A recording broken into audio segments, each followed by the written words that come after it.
Halo semua, pada kesempatan kali ini saya akan memaparkan final project Golang bersama Altera Academy. Di sini saya membuat aplikasi dengan judul Golek Duit. Nah, pada topik pertama itu saya akan menjelaskan secara singkat aplikasi apa yang sudah saya buat. Sebelumnya, kita perkenalan di aplikasi saya yang buat ini apa sih. Yang saya buat ini kurang lebih aplikasi payment, pembayaran itu simple, menggunakan Echo framework untuk building API-nya, dan GOM untuk database relasinya, ORM-nya, Object Relation Mapping. Di dalam fiturnya itu ada user management, transaction management, payment management, dan authentication. Di user kita bisa create, read, update, dan delete user. Di transaction management kita bisa create, read, update user transaction-nya, tidak bisa delete.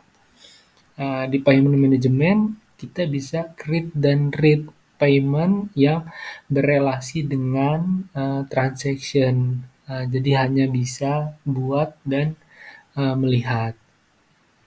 Untuk menggunakannya login kita menggunakan authentication JSON Web Token JWT. Untuk menjalankan aplikasi ini kita memerlukan Golang versi 1.15 ke atas.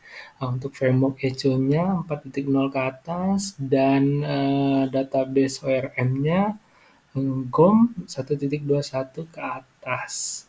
Di sini bisa menggunakan database Postgre atau MySQL. Di sini saya menggunakan PostgreSQL. Ini repository saya push ke GitHub. Coba kita lihat. Nah, ini repository-nya saya buat di GitHub dengan nama Golek Duit. Di sini branch yang saya buat sudah lumayan ada banyak, lumayan dah. Saya pisah-pisah. Oke, balik ke presentasi. Nah, di sini juga saya membuatkan documentation API-nya untuk menggunakan apa saja yang bisa digunakan. Menggunakan documentation dari Postman. Bisa dilihat di sini.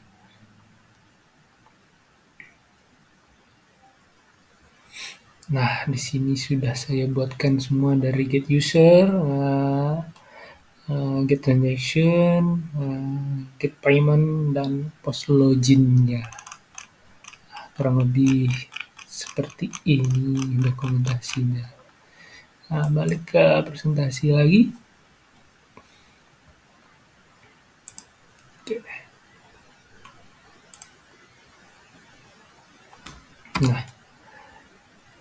Nah, selanjutnya kita ke topik.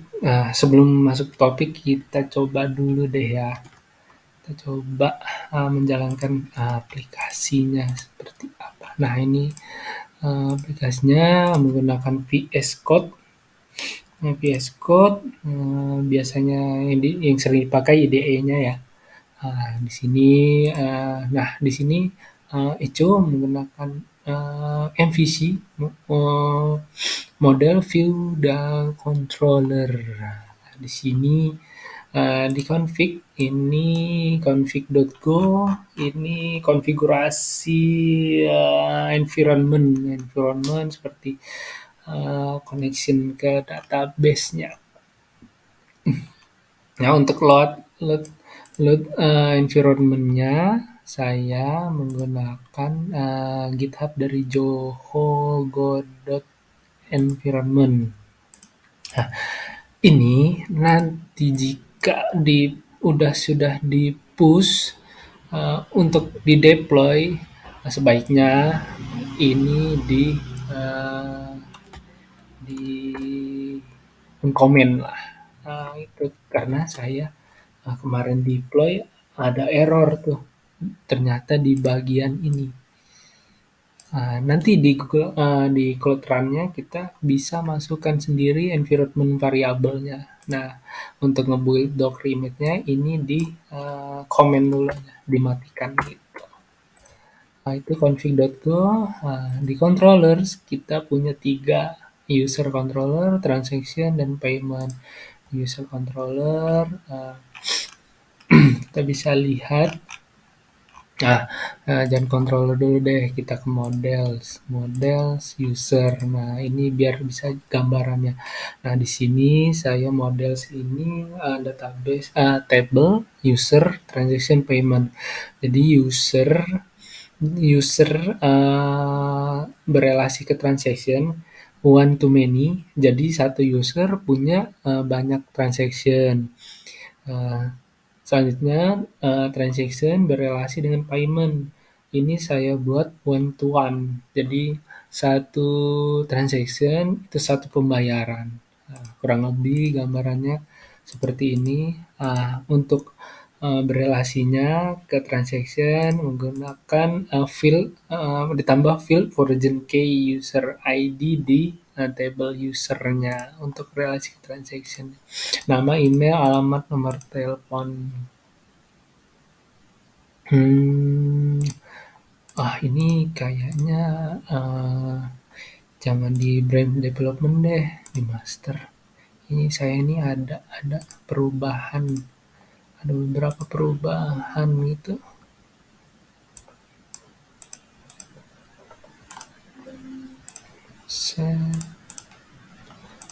Oke, di sini saya clone dulu deh. Nah, balik lagi. Nah, di sini ini yang terbaru. Sorry tadi belum ke branch masternya. Di branch master kan yang finalnya. Di user go, nah ini yang finalnya. Dan nama, email, alamat, nomor telepon, dan password. Di transaction, di sini saya buat field tanggal, keterangan, dan user ID, payment. Nah, keterangan ini saya buat dia enum. Tipe datanya enum. Itu ada waiting, sukses, dan cancel. Nah, ada field user ID yang berelasi ke user. Dan di sini ada field payment. Nah, payment ini nanti yang berelasi ke table payment. Nah, menggunakan origin key-nya transaction ID. Ke model payment. Nah, di sini payment ini simple sih. Hanya ada tanggal bayar, total bayar, dan transaction ID untuk berelasi ke table transaction. Di bawahnya saya buat function lagi nih. Function ini berguna untuk jika payment tersebut sudah bayarkan ke transaksi yang diinginkan, maka berubah dari waiting menjadi sukses. Kurang lebih seperti itu. Saya buat functionnya. Jika sudah ada pembayaran, maka status keterangan di sininya menjadi sukses. Nah, itu gunanya function ini. Selanjutnya ada di models out. Out ini untuk loginnya, email dan password yang diperlukan. Selanjutnya kita masuk ke lib database. Di sini untuk mengatur connection ke database-nya. Kurang lebih ada sama get user by ID, add user, update, delete. Kurang lebih seperti ini. Nah, ini preload untuk nanti user-nya, di API-nya itu terlihat yang berrelasi dengan user transaction. Nah, transaction-nya juga sama preload, payment. Nah, ini payment-nya. Nah, cuma ada get payment dan add payment. Itu database-nya. Kita masuk ke controller. Nah, di controller ini yang logiknya dari program ditaruhnya di controller semua.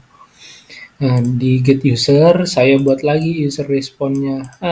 Saya mau transaction itu jika dia get user A, dia terlihat transaction count-nya aja. Jadi transaction di user tersebut itu ada berapa gitu.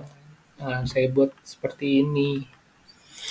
Jika dia masuk ke salah satu usernya by ID, baru dia terlihat semua transaksi yang berrelasi dengan user tersebut. Gitu. Di transaction masih biasa, get transaction, ID, nah add dan update. Payment juga sama. Di out, nah ini untuk menggunakan token JSON token web JWT. JSON JWT ini bisa dilihat di JWT. Nah, di sininya. Atau bisa di Echo-nya, Echo Framework. Nah, di doc-nya cookbook JWT. Nah, ini dan dilihat di ini semua di dokumennya dikasih tahu semua. Sini saya ngambilnya. Nah, dibuat di sini ngebuat token dengan berlaku 1 hari. Saya buat 1 hari. Dia menggunakan secret key. Secret key-nya ditaruh di environment. Jangan ditaruh di codingannya environment biar tidak push ke GitHub. Saya taruh di git ignore environment-nya tidak boleh ke push. Gitu. Membuat ini dan buat function login controller-nya masukin email password. Jika emailnya sama, dia sukses. Jika tidak, invalid email. Dan password juga dicocokkan. Jika sukses semua, dia baru create tokennya dengan status oke. Nah, tokennya ditampilkan. Nah, kurang lebih seperti itu. Kita coba ya Postman-nya. Ini Postman-nya. Oke, kita coba nih get user tanpa bearer token, no out. Wah, apakah bisa? Oh, belum jalan ini, lupa.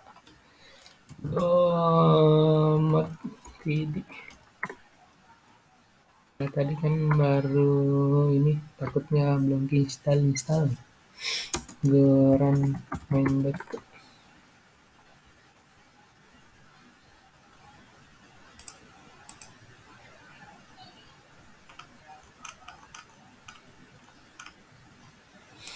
Ini sambil nunggu jalan. Nah, di main.go watch. Oh, coba cek.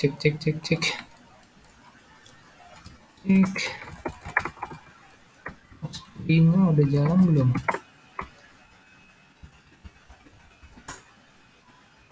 Jalan. Oh, mau.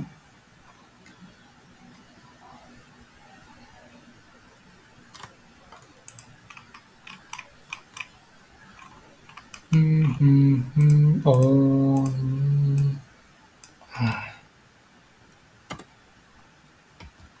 ini diaktifin dulu. Oke. Aktifin dulu.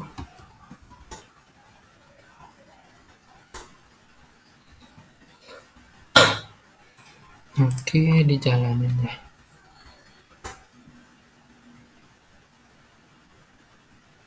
Nah, sip. Jalan. Oke, jalan ya. Kita masih ke jelaskan main.go-nya. Nah, di sini konfigurasi main.go-nya config initdb, init pertama kali untuk menyusun database dan tabelnya. Passcode config initdb saya masukkan user pertama kalinya untuk masuknya ya. Ini udah saya lihatkan. Saya buat cek jika user belum terbuat, maka user belum terbuat, maka lakukan create datanya. Jika belum, ya, jika sudah, user akan mengeluarkan status sudah eksis dan tidak di store lagi. Nah, selanjutnya buat variabel echo new dan routes-nya dan saya jalankan di port 8000. Oke, sudah jalan. Ya, kita coba ya sini ya. Oke, send. Nah, missing or malformed JWT. Di sini diperlukan login. Oke, kita ke post login. Selanjutnya bodinya. Nah, ini udah saya masukkan di form data, email dan password yang dari sini. Oke, kita push. Nah, dapat nih tokennya. Kita copy, pindahkan ke sini. Dari token. Oke, paste, send lagi. Nah, dapat tuh.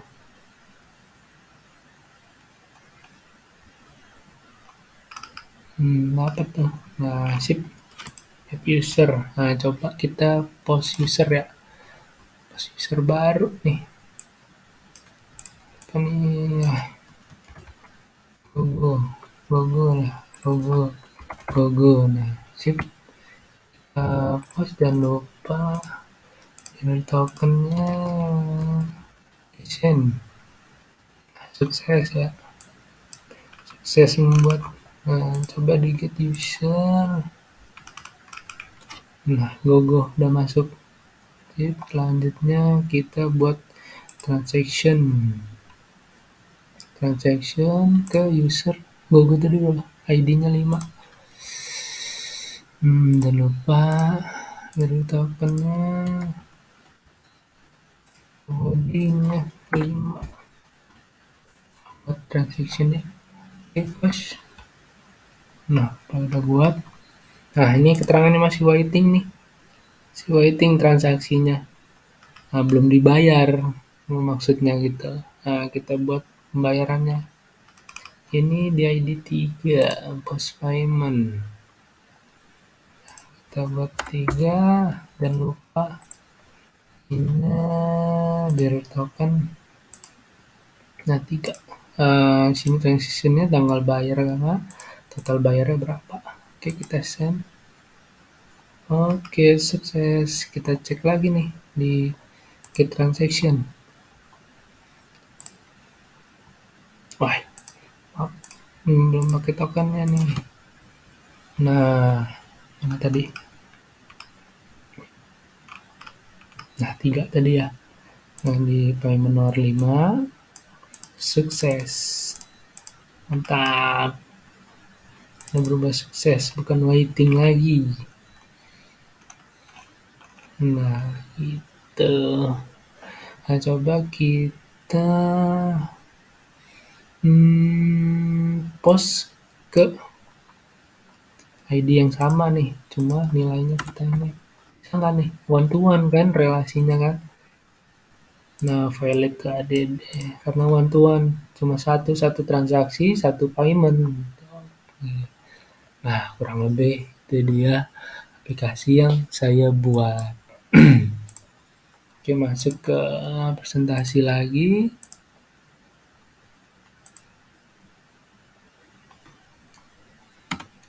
Next. Nah, kita masuk ke topik 2, development. Di sini kita menggunakan kultur CI/CD, continuous integration dan continuous delivery. Untuk modern software sekarang itu menggunakan kultur ini CI/CD, nol downtime lah, ibaratnya serverless gitu. Nah, di sini saya menggunakan cloud provider-nya itu menggunakan Google. Di Google itu untuk serverless CI/CD-nya ada 4 service. Yang pertama Cloud Build, kedua Container Registry, ketiga Cloud SQL, dan keempat Cloud Run.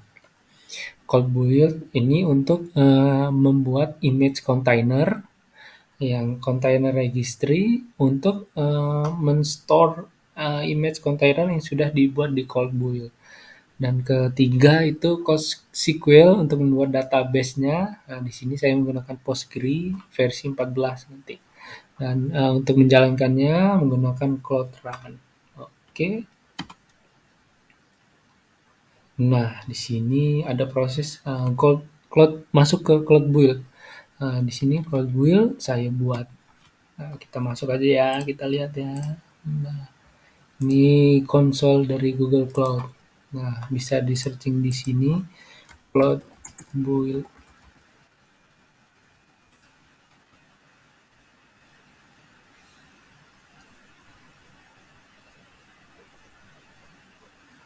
Cloud Build. Nah, ini dia. Sip. Triggers. Untuk membuatnya, saya coba menjelaskannya. Kita buat create trigger. Create trigger, namanya apa, aplikasinya apa, description-nya apa, tagsnya apa, golang, gitu kan ya. Ini pilihan eventnya push to branch, jadi jika ada yang push ke branch master, itu nanti ke trigger langsung. Nah, di sini kita pilih 2N. Nah, repository-nya dibuat nih. Saya udah ada golek duit. Nah, langsung master. Branch-nya master kelihatan tuh. Nah, di bawahnya pilih configuration type-nya Cloud Build. Jadi di aplikasi itu harus ada cloudbuild.yaml. Nah, di sini saya tunjukkan cloudbuild.yaml-nya kurang lebih seperti ini. Step step 1 untuk clone dari GitHub-nya, step 2-nya build Docker-nya, step 3-nya push Docker yang udah dinamakan di cr.io, project ID-nya di console, full console-nya, development Dani di sini ya. Dan store ke image di container registry.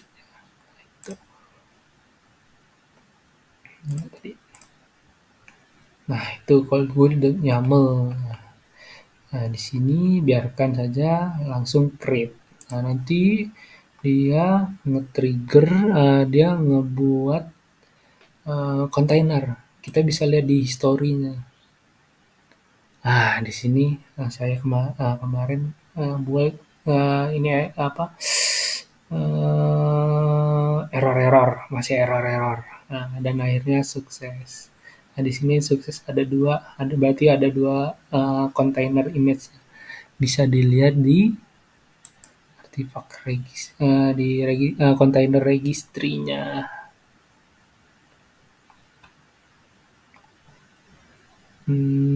Container registry, coba container registry. Nah, oke, kita lihat nih.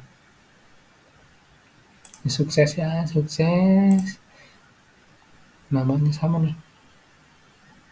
Nah, dua ya, sama.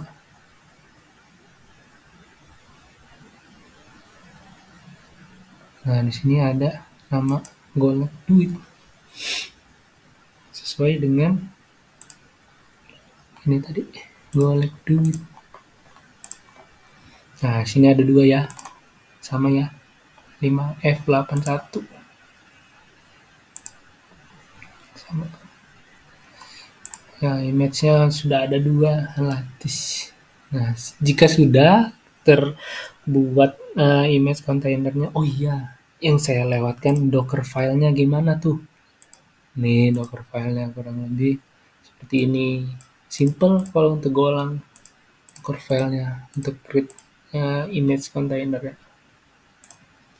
Jika sudah image container jadi, kita buat ini database-nya Cloud SQL.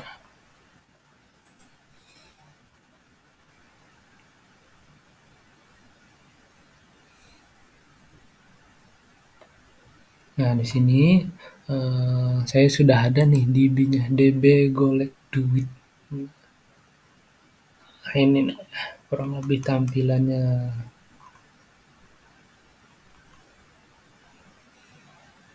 Untuk membuatnya, saya contohkan. Sini bisa create instant, pilih misalnya Postgre gitu ya. Terus Postgre SQL. Nah, di sini namakan DB apa gitu bla bla bla. Nah, password dari SQL-nya, usernya Postgres, passwordnya tentukan sendiri. Nah, di sini saya menggunakan Postgres SQL 14, terserah. Nah, di sini untuk apa nih? Saya apa untuk development, apa untuk sandbox doang gitu. Nah, selanjutnya ke bawah single zone, so configuration, di sini pilih shared core apa 1, aja, storage-nya mau berapa 10 giga, connection-nya mau apa, biasanya sih yang mudah tuh public IP, kalau private IP perlu VPC connector dulu. Selanjutnya data protection, nah ini dimatiin aja nih, karena kan kita untuk ngetes aja. Oke, kalau sudah semua ya nggak ada lagi, kita create instant. Nah, jadi deh. Jadi seperti ini DB Golek Duit. Jika sudah buat SQL, maka yang terakhir itu kita running serverless-nya menggunakan Google Run.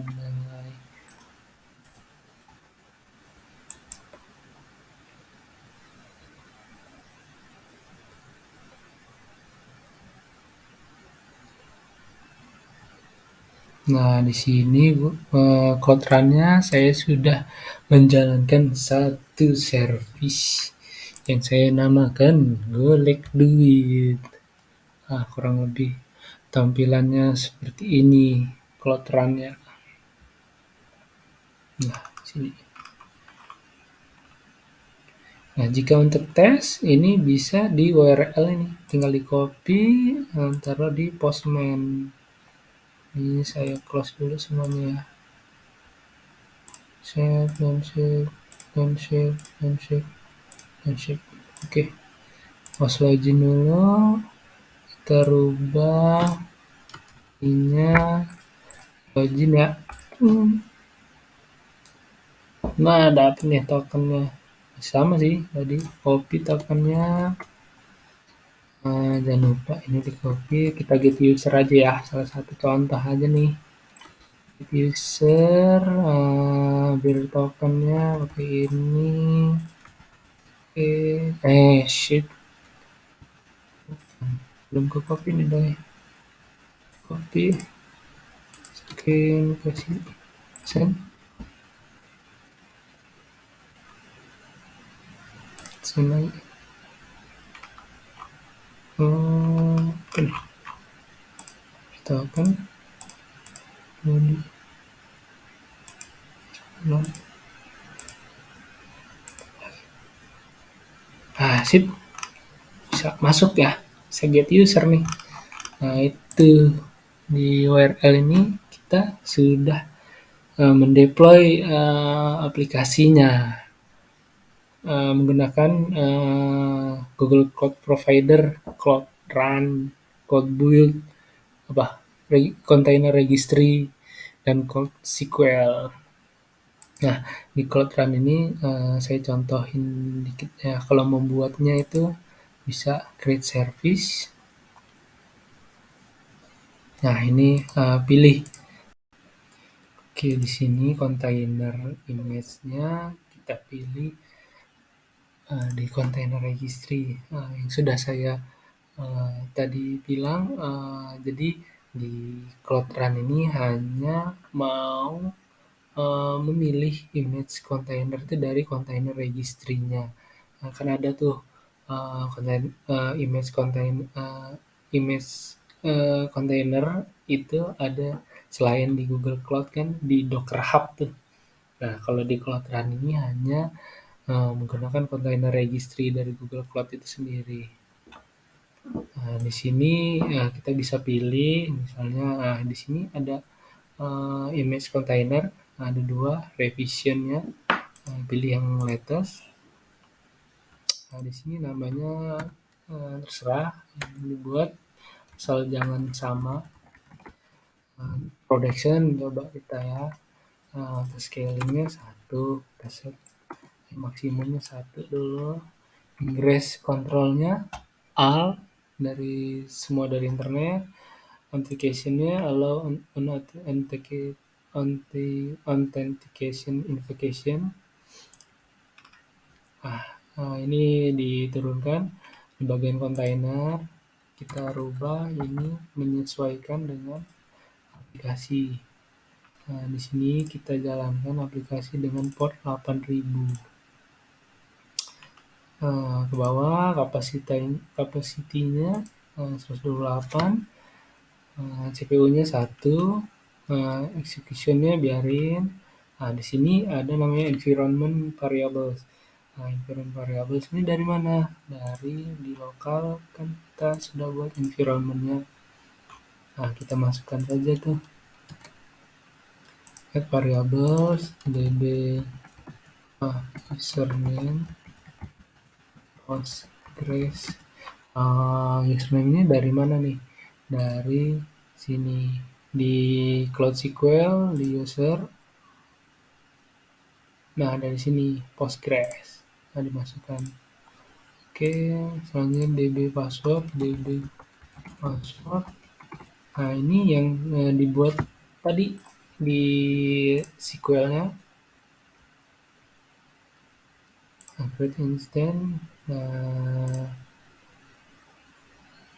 Bagian ini. Dimasukkan ke sini.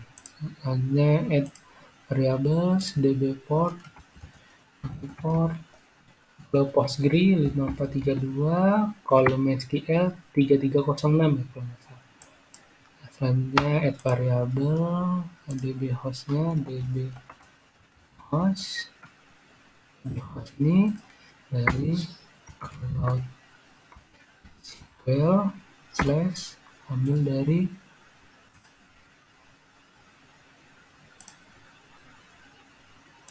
ini. Di sini connection name.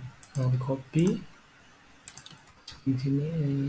Oke, jadi / cloud SQL / development dari sini. Selanjutnya itu db host, db name Postgres. Selain itu kita juga punya secret key ya kalau nggak salah. Secret key itu untuk JWT-nya. Secret key. Masukkan secret key-nya apa? Environment variables-nya seperti ini. Ke bawah, add connection. Di sini pilih yang ini SQL tadi. Ini dari sini. DB golek. Jika sudah, tinggal create. Cloud Run akan menjalankan servisnya. Jika tidak ada error, maka tampilan akan sukses, centang biru. Jika belum, kurang lebih tampilannya seperti ini.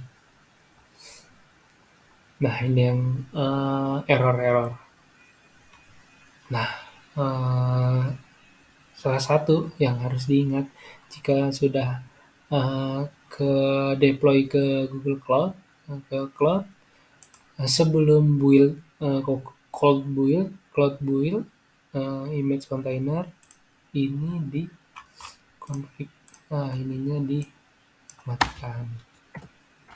Baru dan di push lagi ke GitHub, di merge ke master, dan cloud build akan men-trigger dan membuat kontainernya lagi. Oke, uh, itu yang saya paparkan. Uh, ini testing API-nya yang tadi sudah kita testing, API-nya jalan sukses. Oke, sekian pemaparan dari saya. Terima kasih.